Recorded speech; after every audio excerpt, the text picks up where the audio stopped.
Hello everyone. तो यहाँ पर हमारे पास क्वेश्चन मौजूद है आईआईटी एडवांस 2024 का।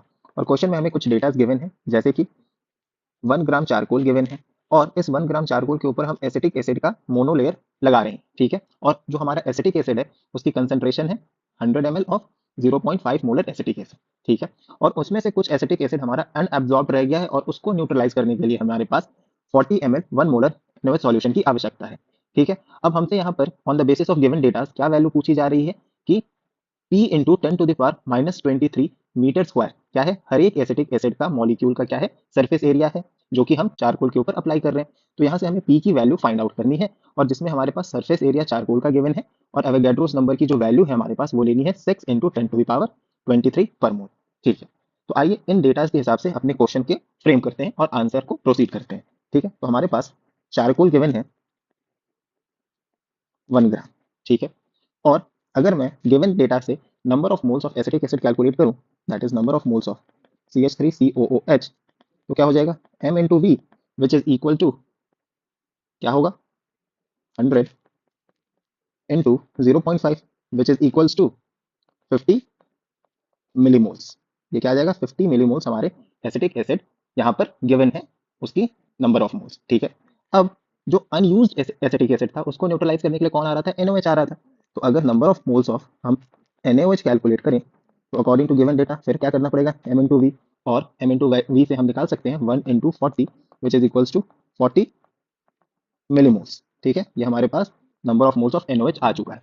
तो अब अगर मैं निकालूं कि हमारा कितना moles acetic acid actually charcoal के सरफेस के ऊपर एब्जॉर्ब हुआ होगा, तो हम क्या करेंगे, number of moles of acetic acid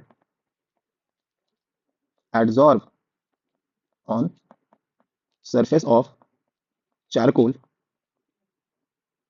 कितना हो जाएगा 50 minus 40, which is equals to 10 millimoles. ठीक है, अब हमें क्वेश्चन में गिवन है कि हमारा जो चारकोल है वो 1 ग्राम कितना सरफेस एरिया ऑक्यूपाई करता है, 1.5 into 10 to the power 2 metre square.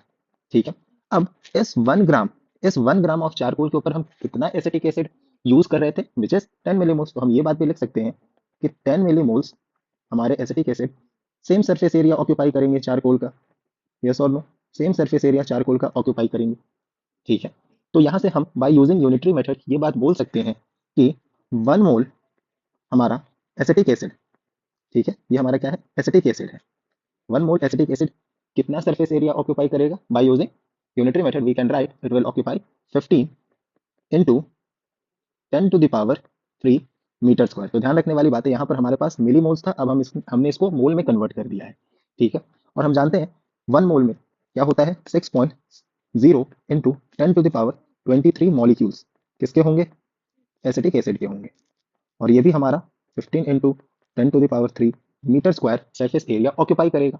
ठीक है, तो अगर एक एसिटिक एसिड मॉलिक्यूल की बात करें, that is therefore for 1 CH3COOH molecule कितना सरफेस एरिया होगा, सिंपल कैलकुलेट कर लेना है, 15 into 10⁻³ divided by 6 into 10⁻23 metre square. तो अगर इसे हम सॉल्व करेंगे तो हमारे पास वैल्यू निकल कर आएगी 2500 इंटू 10⁻⁻23 मीटर स्क्वायर, और यही 2500 हमारे पास क्या है, this is the value of P and this is our answer. Thank you very much.